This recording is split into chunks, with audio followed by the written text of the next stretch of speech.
L'année 2018 a débuté comme 2017 s'est achevé au Niger, c'est-à-dire sur fond de mobilisation sociale, d'échanges entre opposition et pouvoir, sans oublier la crise qui mine, et ce, depuis un moment, le système éducatif nigérien. D'abord, c'est le budget de l'État, exercice 2018, qui a caporalisé la tension et les critiques, l'opposition et la société civile dénonçant une assiette fiscale des plus suicidaires pour le peuple nigérien qui croupit déjà dans une misère ambiante. Le régime du président Issoufou, qui a fait une sortie, a dénoncé une cabale insensée des ennemis de la République, annonçant une mobilisation bientôt pour montrer ou démontrer l'adhésion du peuple aux idéaux du chef de l'État. Ensuite, des responsables de syndicats écroués ou poursuivis pour participation à des manifestations interdites, attroupements armés, vols et complicité de vol ont crispé les relations entre le régime et certains de ses partenaires dans la société civile. Enfin, l'ouverture en appel du procès de Hama Amadou, chef de file de l'opposition politique, aujourd'hui en exil, intéresse aussi, et à plus d'un titre, condamné à 1 an de prison ferme, le chef de file de l'opposition n'a de cesse de dénoncer une cabale du régime contre sa personne. Et au Niger, malgré l'existence d'un Conseil national du dialogue politique, les relations entre opposition et pouvoir sont toujours aussi tendues. Qu'est-ce qui justifie cette crise de confiance entre le régime du président Issoufou et l'opposition ou encore la société civile? Quelle est la pertinence des griefs faits au budget de l'État exercice 2018? Le conflit sécuritaire dans lequel le Niger est engagé malgré lui ne peut-il pas aussi expliquer les difficultés du régime à faire face à un certain nombre de besoins dans un contexte où, à l'instar de plusieurs pays de la région, le Niger doit faire face à la menace terroriste? La demande de la société civile du départ des forces étrangères est-elle la solution? Enfin, quels sont les points d'ombre que pourrait lever le procès en appel du principal opposant nigérien Mahamadou? Autant de préoccupations qui vont meubler votre émission du jour, Angle de vue, qui prend l'avis d'experts sur des faits marquants de l'actualité sur le continent africain. Niger, pourquoi la persistance de la crise sociopolitique?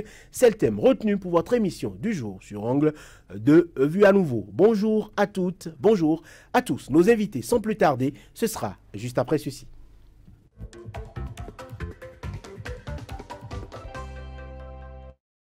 Et sur ce plateau avec nous, Alain Orla, bonjour. Bonjour, Joannès.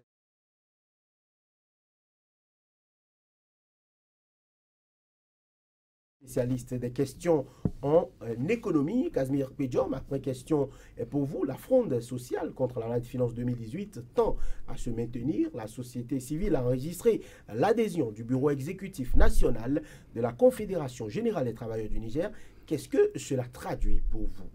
Ça traduit un malaise social, ça traduit une décision politique a des imbrications économiques, mais surtout des conséquences néfastes sur les citoyens nigériens. Ça traduit également une volonté du gouvernement de changer de paradigme économique.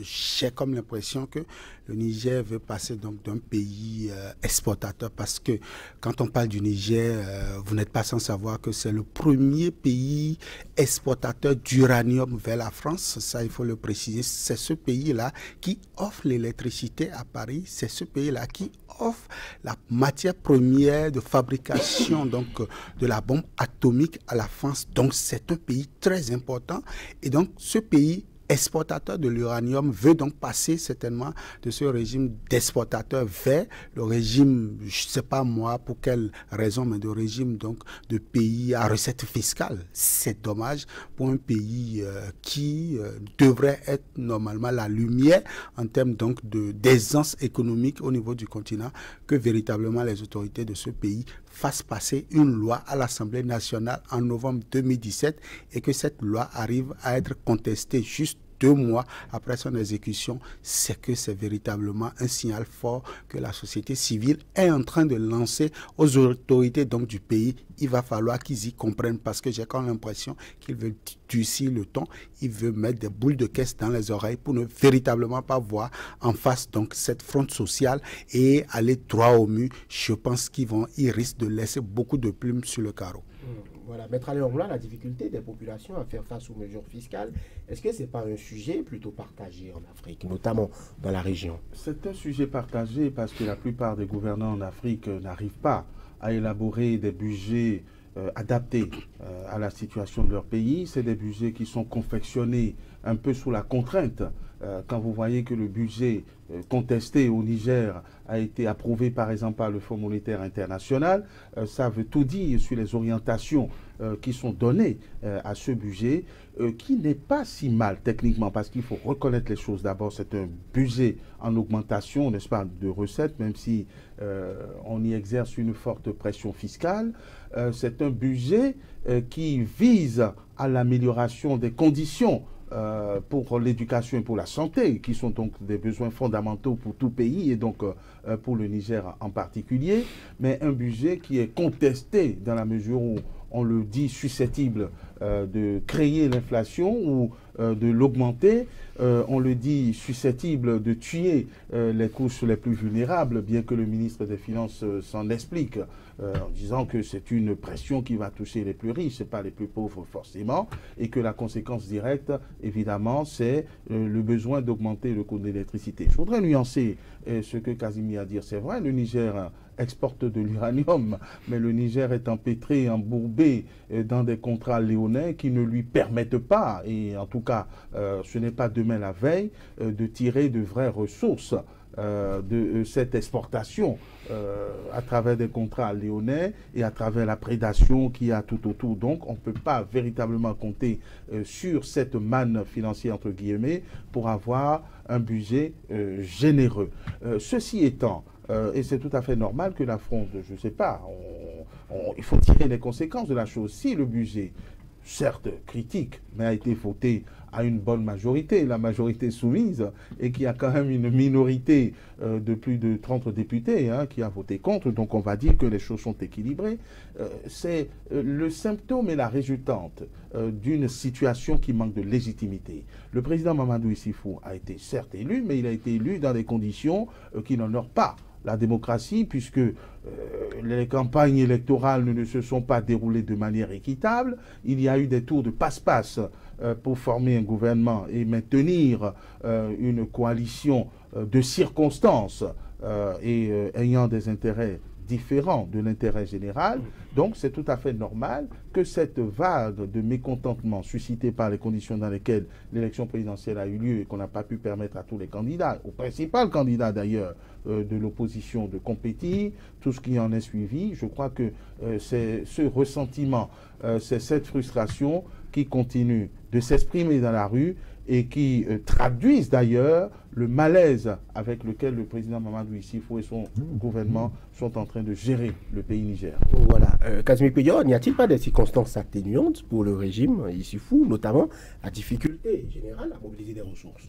Il n'y a aucune situation atténuante parce que lorsque j'ai parlé tout à l'heure de ce pays-là qui offre de l'aisance en termes d'électricité à la France, c'est juste pour lancer le débat parce que je ne comprends pas comment est-ce qu'un pays peut aller donner de l'électricité à plus de 6 000 kilomètres donc à un pays qui ne vous fournit absolument rien en termes de devises, si ce n'est pas les prébendes, alors que votre population en souffre, alors que vous décidez désormais d'augmenter donc les charges de l'électricité au niveau de la population. Et donc, je suis tout à fait d'accord avec M. Oronla lorsqu'il dit que au Niger, à Niamey aujourd'hui, ce n'est pas l'électricité, ce n'est donc pas l'aisance en termes donc de l'uranium. On n'arrive pas à profiter, le Nigérien n'arrive pas à profiter de la capacité de sa ressource. Donc, il n'y a pas de situation atténuante en ce sens que le Togo a donné l'exemple, le bon exemple, enfin, est en train de donner parce qu'il y a actuellement un projet de loi qui est envoyé donc à l'Assemblée pour être mis en application au cas où les députés donnaient donc leur aval. Et je suis sûr qu'ils vont donner parce que ça entre en ligne de compte avec la suppression de la pression fiscale au niveau donc du pays. Et donc le Togo, disais-je, est en train de donner l'exemple de ce qu'aujourd'hui on peut véritablement être, l'État peut être le partenaire du citoyen. L'État peut être le partenaire des opérateurs économiques et non le concurrent, l'adversaire numéro 1. Et c'est ce que l'État nigérien est en train d'afficher ici. Lorsque l'État nigérien affiche donc un budget de 1900 milliards de francs CFA, alors que déjà en 2017, ce même budget était de 1800. 55 milliards de francs CFA, donc une augmentation de 45 milliards, c'est gérable. Ça veut dire l'État a déjà fait cette expérience-là. Le budget n'a pas connu une croissance de 2 chiffres. Et donc, raisonnablement, l'État, il n'y a pas une situation des plus catastrophiques ici qui puisse justifier l'augmentation des charges au niveau de la masse populaire.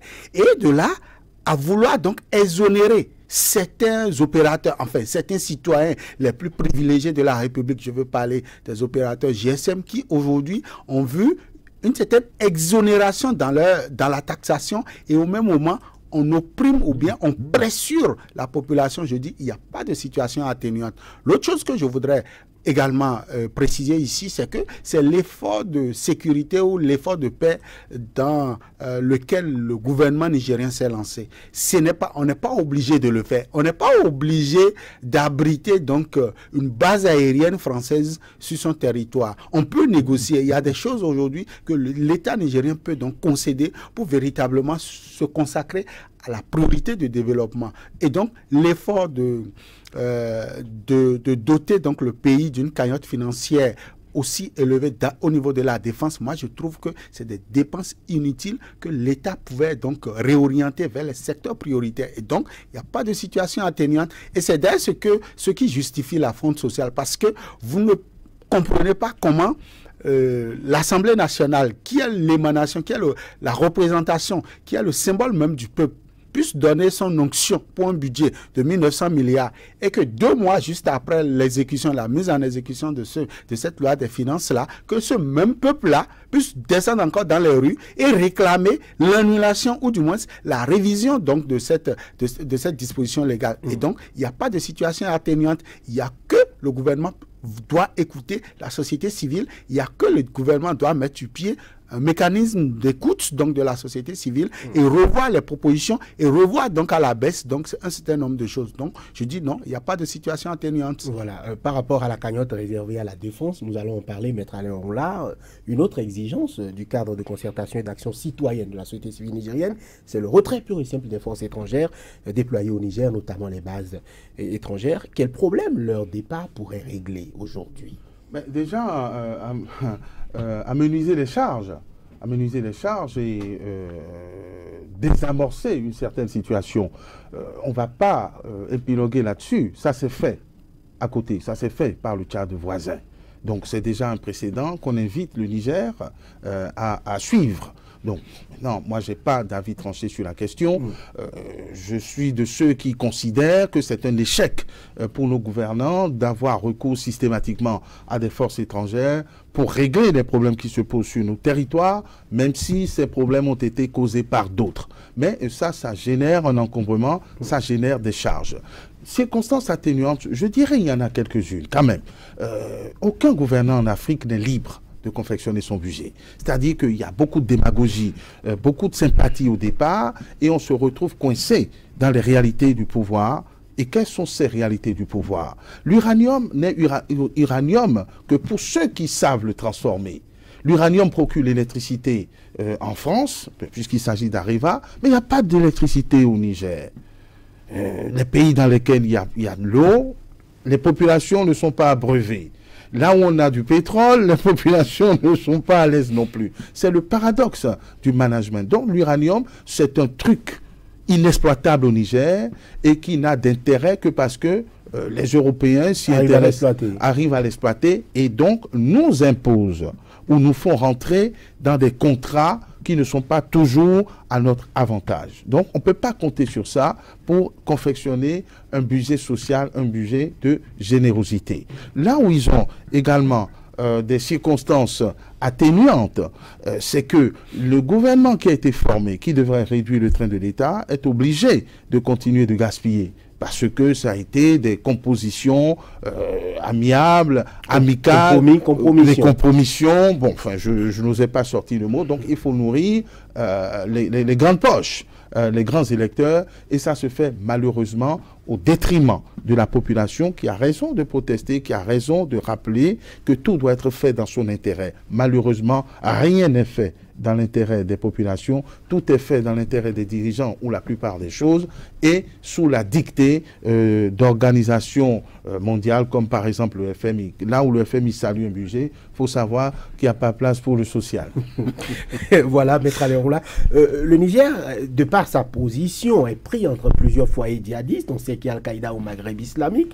On sait qu'il y a Boko Haram notamment. Est-ce que la présence de forces étrangères n'est quand même pas indispensable? Est-ce que le Niger seul peut gérer tous ces accointances ou je dirais, ce drainage de flux et terroristes qui vient de toutes parts? Parce que le Niger, il ne faut pas l'oublier, est encerclé par plusieurs pays qui sont des foyers de tensions djihadistes aujourd'hui. Le Niger est encerclé, mais le Niger ne vit pas en autarcie. Le Niger, c'est un pays qui appartient à un ensemble. Déjà à l'UEMOA, à la CEDEAO et à l'Union africaine. Et donc, on n'a pas forcément besoin d'aller au-delà de la Méditerranée pour faire venir donc les forces pour défendre. On a les compétences ici, en Afrique. Mais l'intervention militaire, Casimir Pédior, je ne vous arrête pas, mais l'intervention militaire française a quand même permis d'endiguer la menace djihadiste, notamment au Sahel. Et c'est une intervention qui est peut-être importante pour la quiétude des populations dans la région. Que nous saluons tous. Et après cela, il faut maintenant que le Niger puisse prendre ses responsabilités et faire face donc à la question donc de la sécurité et de la défense de son territoire. C'est de ça il s'agit. Il ne s'agit pas de maintenir donc cette force permanemment sur place. Il ne s'agit pas de gaspiller les maigres ressources de l'État dans les questions donc de la défense. Il ne s'agit pas aussi de durcir le temps tout le temps. Il faut voir comment régler définitivement cette question-là. Parce que au finish, on a quand même l'impression que est-ce que ce n'est pas ces mêmes-là qui viennent défendre? Est-ce que ce n'est pas encore ces mêmes-là qui allument donc le feu? Parfois, ça frise un peu donc le sapeur-pompier qui également joue le rôle donc de pyromane. Et donc, il faut voir clair dans cette affaire-là. Il faut voir un peu plus clair en mettant sur pied une stratégie pouvant permettre de contrôler la défense du territoire. Et le Niger n'est pas le seul. Nous avons le Nigeria. Est-ce que le Nigeria a fait recours donc à des forces étrangères pour gérer donc la question de Boko Haram? Non, pas forcément. Et donc, moi, je pense que le Niger n'a pas besoin de ça. Et je voudrais donner une certaine crédibilité, enfin, pas crédibilité, je voudrais bien croire à la démonstration de Maître Orouna tout à l'heure, mais je dis, il n'y a pas de situation atténuante. Je continue pas à le dire en ce sens que je suis d'accord que nous n'avons pas la technicité pour produire de l'énergie à base de l'uranium. Mais nous avons quand même la technicité, le Niger a la technicité donc de réviser son code minier et de revendre l'uranium un peu plus cher et de voir le gap en termes donc de budget et mettre ça sur l'uranium. On a vu en 2015, quand les États-Unis ont voulu, on a vu le prix des matières premières augmenter sur le plan international. Mais l'uranium n'a pas bougé d'un iota. Donc je dis, il y a la possibilité aujourd'hui d'envoyer une loi à l'Assemblée nationale parce que le gouvernement a quand même une majorité considérable à l'Assemblée nationale et de réviser ce code-là et d'augmenter donc le prix de revient donc de l'uranium. Ça, c'est déjà un pas que le peuple nigérien pourra savoir apprécier en son temps. Donc je dis, il n'y a pas de situation atténuante. Et mieux, la question de l'uranium, de la production de l'énergie électrique à base d'uranium, on peut développer ça sur le continent. Aujourd'hui, nous avons vu, le Nigeria a lancé la dernière fois un ballon d'essai pour véritablement produire de l'énergie. Et donc, il faut réfléchir à ça. Si ça a été fait à Paris, c'est que ici sur le continent, on peut également le faire. On peut faire appel à l'expertise des pays du Maghreb. On peut faire appel à l'expertise de l'Afrique du Sud, par exemple. Et donc, je dis oui, on peut démarrer quelque chose. Donc, on ne va pas tout le temps rester sur notre fait. On ne va pas tout le temps pleurer, pleurnicher parce que nous n'avons pas les moyens. Les Blancs qui ont les moyens, ils n'ont pas de cerveau. Et donc, je pense qu'il faut véritablement que les gouvernants puissent savoir quelle est la priorité, quelles sont les réformes appropriées aujourd'hui au peuple africain. On ne va pas passer tout le temps à pleurnicher devant notre triste sort. Et donc, c'est en ça, je dis, il n'y a pas de situation atténuante. Il n'y a que le gouvernement puisse savoir où sont les priorités du développement et frapper fort dans ce sens. Le Niger peut être, par exemple, ce pays qui fournit de l'électricité. Rien que fournir de l'électricité au continent africain, le Niger peut se gaver financièrement de ça. Et donc, c'est des priorités. Il faut envisager. Maintenant, la question, c'est de savoir est-ce que Paris va nous coller la paix? Est-ce que les Occidentaux vont nous coller la paille véritablement si on veut développer ces programmes? C'est aussi une question de négociation. Voilà. Maître Aleronla, l'opposition regroupée au sein du Front pour la restauration de la démocratie et de la République a rejoint la société civile dans la lutte contre le budget. Rapprochement normal au vu des objectifs des deux plateformes. Mais, le budget en lui-même ne cristallise pas l'attention. C'est un motif, c'est un prétexte. Je veux dire, c'est une guerre de tranchées et qui est, comme je vous l'ai dit à l'entame, la résultante de cette mauvaise élection. C'est-à-dire qu'il y a comme une contestation de la légitimité du pouvoir en place. Et cette contestation n'est pas volée puisque le président de la République lui-même s'est lancé dans un autisme. Vous avez parlé tout à l'heure de surdité absolue, de passage en force. C'est-à-dire qu'il n'y a pas de consensus apaisé sur ce leadership qui a été plus ou moins arraché. Donc forcément, les choix qui sont faits s'en ressentent et sont contestés. On ne va pas faire preuve d'angélisme. La majorité à l'Assemblée n'est pas une majorité libre. C'est une majorité quasiment aux ordres. On sait comment ça se passe. On le voit. C'est-à-dire que les députés qui sont là, ils sont là parce qu'ils sont amis et ils n'ont pas d'autre choix que d'être amis avec le pouvoir en place. Et donc on vote les yeux fermés. Le problème a contaminé tout le monde sur le continent. C'est allé même jusqu'au Sénégal, où on pouvait espérer qu'il y avait un peu de marge de manœuvre quand on est un élu du peuple. Donc ce n'est pas le peuple qui gouverne, c'est une équipe qui caporalise tout le reste et qui indique la marche forcée à suivre.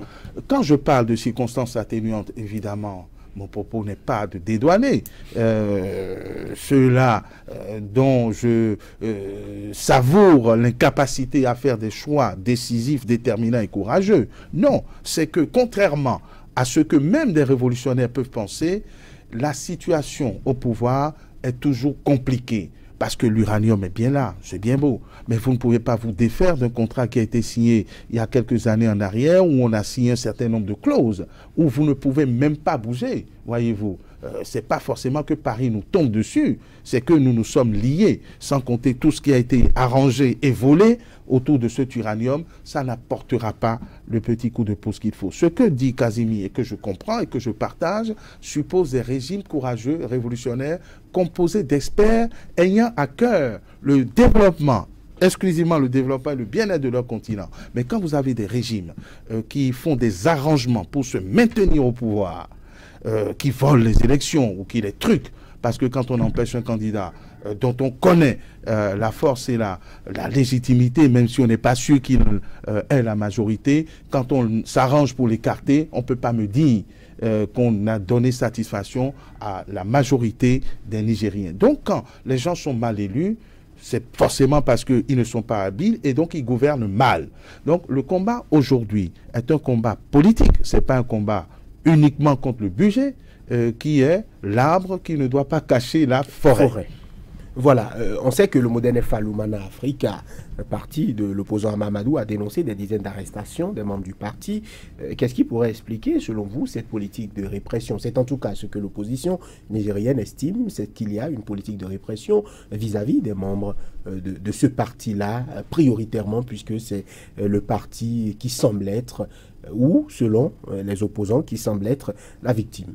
Oui, et vous savez, dans un pays, tout le monde n'est pas donc soumis, tout le monde n'a pas forcément vendu son âme à qui vous savez. Et donc, il y a des gens forcément qui ont un peu de la lucidité, qui veulent jouer le rôle d'éclaireur public, qui veulent donc apporter de la nuance dans ce qui est fait, qui veulent forcément dire certaines choses au peuple dont les gouvernants ne sont pas forcément d'accord. Et donc, lorsqu'ils arrivent à donc jouer ce rôle-là, ça pose un problème.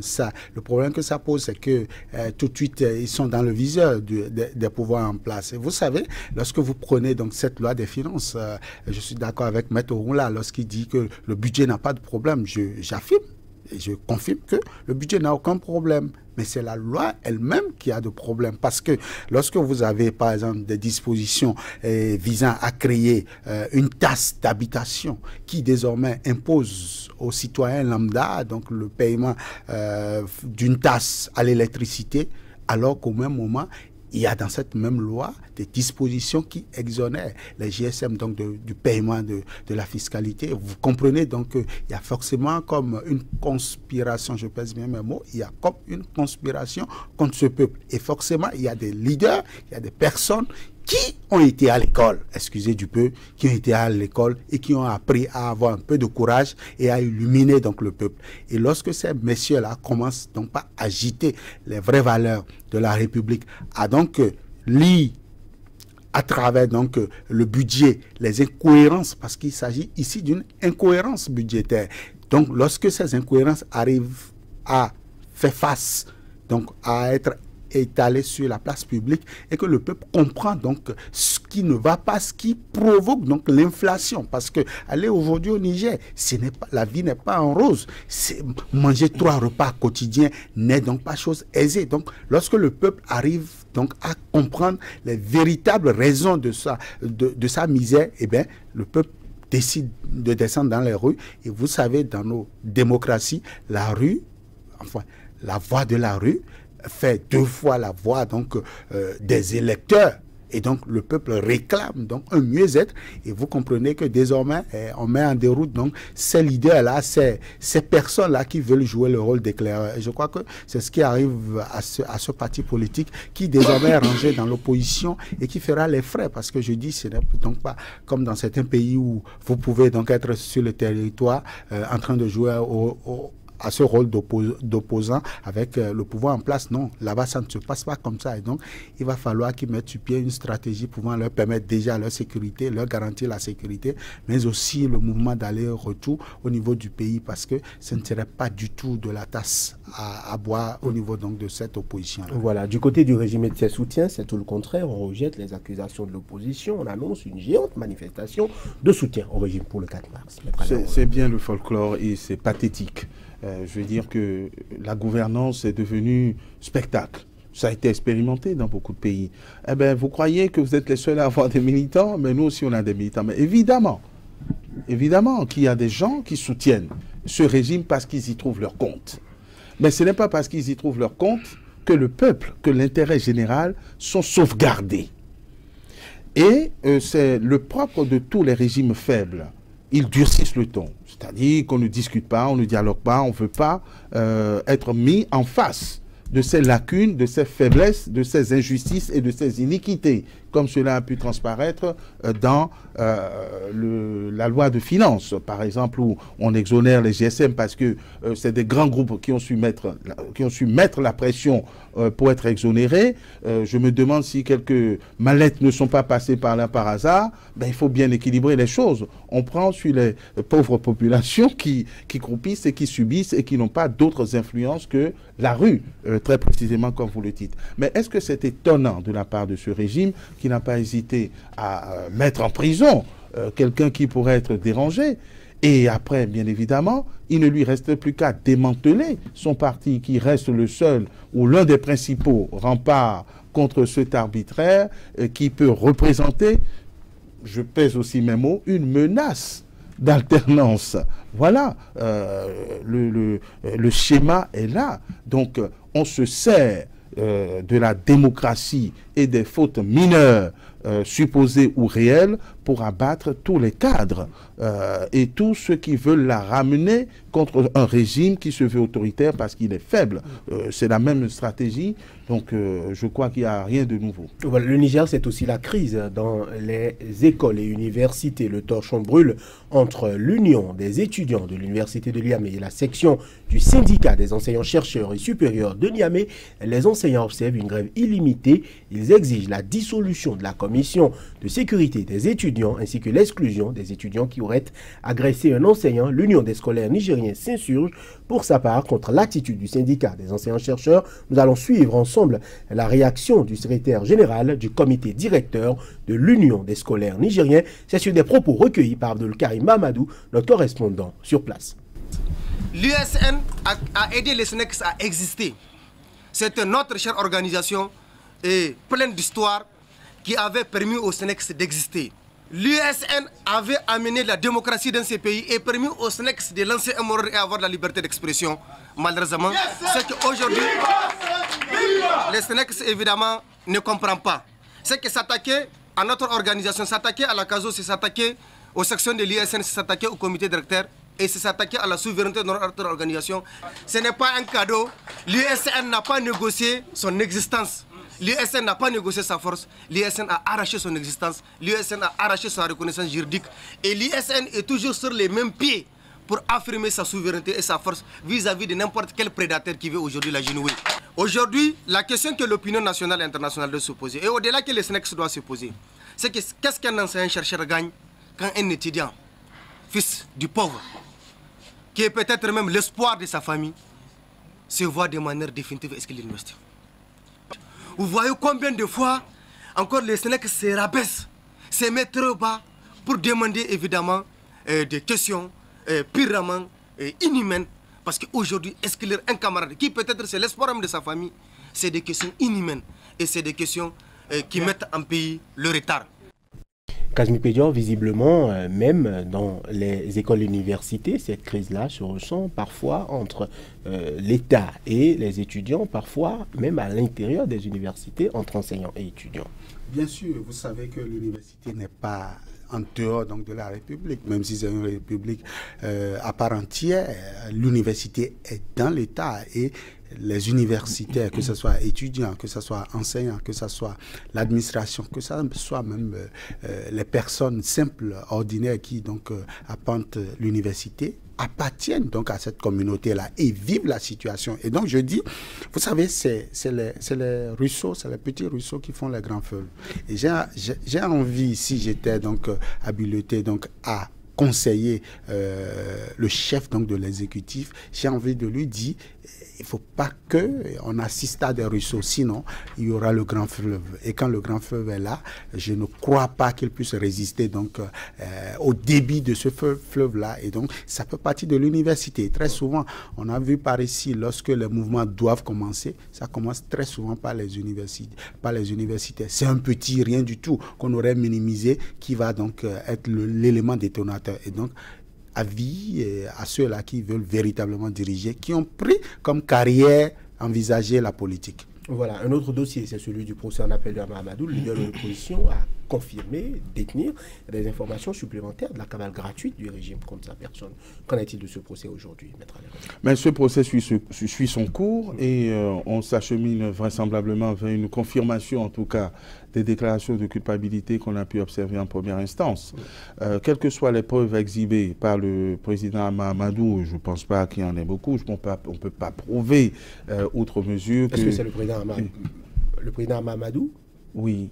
Mais c'est lui qui est dans le viseur. Tout à fait. C'est lui qui est soupçonné ou accusé de supposition d'enfant ou de complicité de supposition d'enfant avec sa femme et d'autres comparses. Je crois qu'il s'agit bien de ce procès-là. Tout à fait. Alors, des preuves selon lesquelles il y aurait une cabale. Effectivement, il y a des choses étonnantes dans ce dossier, on doit le rappeler. La première des choses, c'est que personne ne s'est plaint d'avoir perdu ses enfants. Et c'est le minimum, n'est-ce pas, pour déclencher une procédure de cette nature. Il faut que quelqu'un dise, on m'a volé mes enfants, on m'a volé mes bébés, ou on me les a kidnappés. Il n'y a pas encore à ce jour une seule plainte dans ce sens. La deuxième chose, ces enfants auraient été supposés volé au Nigeria, qui ne s'est plaint de rien jusqu'à ce jour, sauf cet incident diplomatique qui a été signalé dans la presse où on aurait surpris un ancien diplomate nigérien en compagnie de 2 jumeaux au Nigeria, et puis bon, on aurait exigé une expertise génétique. Donc il y a 2 éléments fondamentaux qui manquent déjà cruellement au dossier pour justifier des poursuites. Et à l'évidence, on l'a déjà dit, la parenté, elle n'est pas que biologique, la filiation n'est pas que biologique, elle peut être adoptive, surtout dans nos sociétés. On n'a pas besoin forcément d'être le père biologique de quelqu'un avant de le prendre. Nous connaissons ces règles. Pourquoi les dépasser? Lorsque le président Issifou lui-même, qui était l'ami, n'est-ce pas, du président Mahamadou, le fréquentait, donnait des cadeaux, félicitait les naissances, etc. Pourquoi poursuivre ce genre de choses? En fait, c'est ça la vraie question. Hein? Parce que s'il n'y a pas de poursuite, il n'y a pas d'affaire. Et on pouvait ne pas poursuivre. Moi, je ne dis pas qu'il faut aller vers l'impunité. Et on poursuit fort opportunément pour mettre hors d'état de nuire un candidat un rival potentiel. Donc c'est une affaire plus politique, politicienne que véritablement judiciaire, parce que le droit a déjà quitté ce dossier pour moi dès l'entame. Casimir Kedion, votre avis sur ce procès ou cette saga judiciaire qui est quand même en train de tenir en haleine le peuple nigérien depuis un certain moment? Oui, il a dit, Maître Oron, là, c'est beaucoup plus une affaire politique, c'est beaucoup plus l'envie donc de quelqu'un de nuire à son adversaire, son ami d'hier. C'est beaucoup plus donc une affaire qui vise forcément à installer un régime. J'ai pas envie d'employer cette expression, mais je n'en trouve pas de mieux. Un régime donc autoritaire, un régime de dictature, un régime où on veut tout contrôler, un régime où on ne veut pas laisser les gens s'exprimer. Donc, dans ce sens-là, vous comprenez, on va chercher donc par tous les moyens possibles pour faire taire donc ses adversaires. Et donc, je dis, on reste observateur de la scène donc politique nigérienne. On va voir comment, quel sera l'aboutissement heureux ou malheureux de ce dossier, parce que rien ne nous présage d'un rebondissement à tout moment, ou certainement X ou Y aura raison ou aura tort. Donc moi je pense plutôt à un apaisement de la tension. Je pense plutôt que le gouvernement en place n'a pas intérêt à ce que sur le campus, au niveau de la justice, sur le social, dans l'économie, qu'on assiste donc à de la crise, parce que tout ça là, quand on va réunir dans un même panier, ça donnera ce que ça va donner. Et je crois que ce serait le point, ou du moins ce serait le bouton à appuyer pour éjecter celui qui est là. Et je ne crois pas savoir que ça soit véritablement son rêve. Et donc il a intérêt à ce que, si il n'est pas cité dans cette affaire, il a intérêt à ne pas y être. Maintenant, s'il est dedans, il a intérêt à vite sortir et à libérer véritablement donc son ami d'hier, pour que la marche d'ensemble dans donc cette affaire politique puisse continuer de plus belle. Voilà, je rappelle que nous n'appelons pas à l'insurrection sur ce plateau, mais on l'a rapidement un mot pour clore le dossier de ce procès. Amadou, pourquoi ou qu'est-ce qui vous permet d'affirmer que nous sommes en train d'aller vers une confirmation de la culpabilité? Parce que malheureusement, les juridictions sont soupçonnées et donnent l'impression d'aller à sens unique. Mes confrères qui sont en charge de la défense du président Mahamadou se plaignent de ne pas avoir accès au dossier. Ils ne décolèrent pas. Donc il y a des irrégularités qui sont de nature à mettre en doute le respect donc de la présomption d'innocence. Bon, la décision que nous avons eue, il y a eu de bonnes décisions dans ce dossier, il y a eu des décisions où les juges ont dit le droit. Vous ne pouvez pas conduire un procès pénal en la matière sans avoir évacué les questions civiles de parenté, de paternité, de maternité. Oh, on a voulu, on a escamoté le débat, vous voyez. Donc, c'est déjà biaisé. Moi, je vais simplifier. Qui décide de poursuivre et pourquoi? C'est le procureur. Qui nomme le procureur? C'est le président. Est-ce qu'il y avait utilité, urgence à sortir une affaire selon laquelle l'ancien président de l'Assemblée, et pour cause, 2 fois Premier ministre, aurait volé avec sa femme des bébés? Qui a d'ailleurs perdu son immunité alors qu'il était président. Non, mais enfin, ça y est, on a déclenché le rouleau compresseur. Est-ce que ça fait du mal à qui? Est-ce que la société nigérienne se plaint de quelque chose?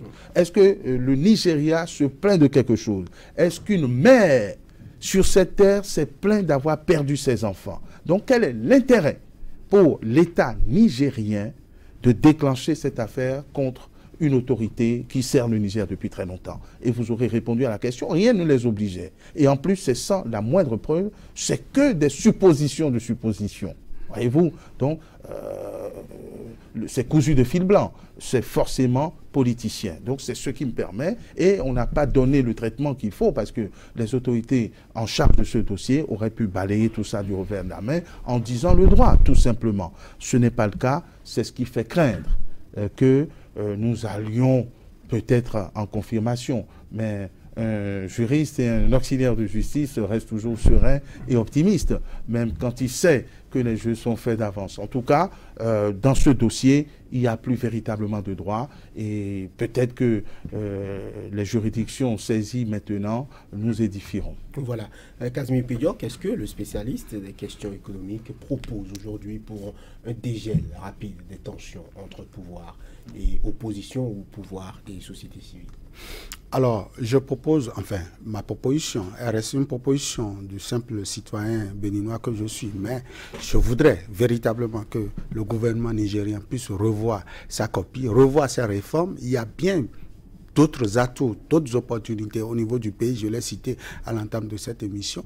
Il y a par exemple l'uranium. Et même si ce secteur est un peu à risque, il y a d'autres. Il y a par exemple l'agriculture. Il y a par exemple beaucoup d'autres moyens de financement de l'économie donc au niveau du Niger que je crois que le gouvernement peut essayer de prospecter donc ces domaines-là pour véritablement offrir un mieux-être aux Nigériens. L'autre chose que je voudrais dire, c'est que nous avons un gouvernement qui n'est pas trop ambitieux, qui ne voit pas au-delà donc de son regard et qui reste modéré dans ses intentions budgétaires. 1900 milliards, ce n'est quand même pas impossible donc de réaliser et donc il va falloir baisser un peu la pression. Il va falloir aussi ne pas écouter beaucoup plus les multinationales parce que parfois c'est eux qui induisent nos dirigeants. Vous avez vu ce qui s'est passé en Afrique du Sud. Et donc, c'est eux qui, parfois, induisent nos dirigeants en erreur. Et donc, je crois que l'exemple d'un certain nombre de pays peut édifier bel et bien le cas du Niger. Et donc, je crois qu'il y a autre chose à faire que d'alimenter inutilement une tension au niveau donc du pays. On peut partir de l'économie, descendre dans le social et puis embraser la politique et puis ça en est terminé. Ce n'est pas notre souhait parce qu'un pays qui est en guerre ne nous intéresse pas, même si parfois la guerre fait partie du quotidien de certains politiciens. Il faut en faire avec, je dis, le peuple nigérien n'a pas besoin d'une tension, le peuple nigérien a besoin de 3 repas au quotidien, le peuple nigérien a besoin d'aller et de revenir sans être inquiété, même sur le plan fiscal. Voilà. Maître Aléoula, un conseil rapidement? Juste inverser la pyramide. Il faut commencer par pacifier les choses politiquement. Et tout le reste suit. Voilà.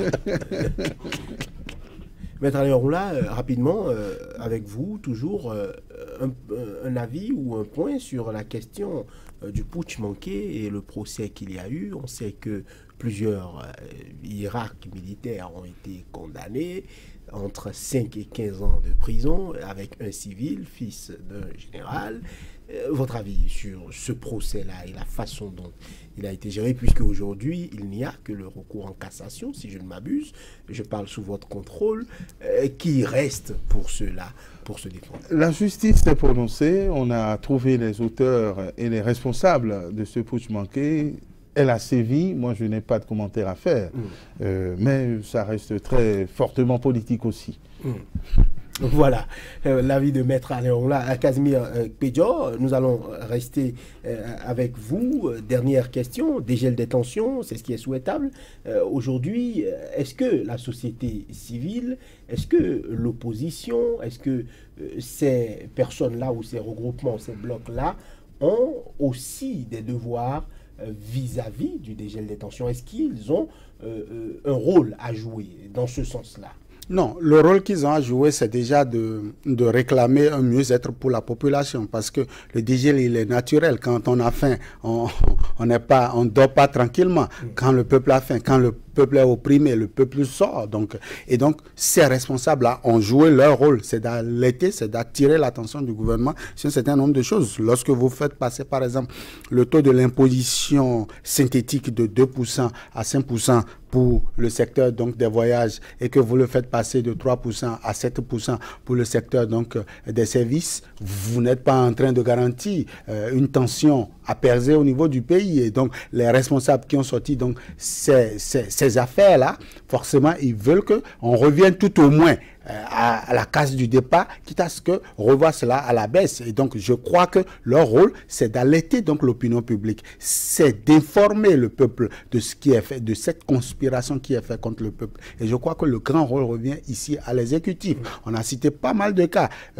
Tension sur le campus par ici, la justice par là, les opposants par là. Je crois que celui qui est en train de le faire, c'est le gouvernement. Il va falloir corriger. Voilà, un dégel des tensions. Donc, c'est ce qui est souhaitable. Et toutes les composantes de la société au Niger ont une partition donc à jouer. Gageons que chacun à son niveau en saisisse l'importance pour un Niger au service des Nigériens. Ce sera tout pour ce débat. Casimir Pédior, journaliste, spécialiste des questions en économie. Face à lui, Alain Orula, homme de droit, analyste politique. Merci de nous avoir suivis. À très bientôt sur SICA.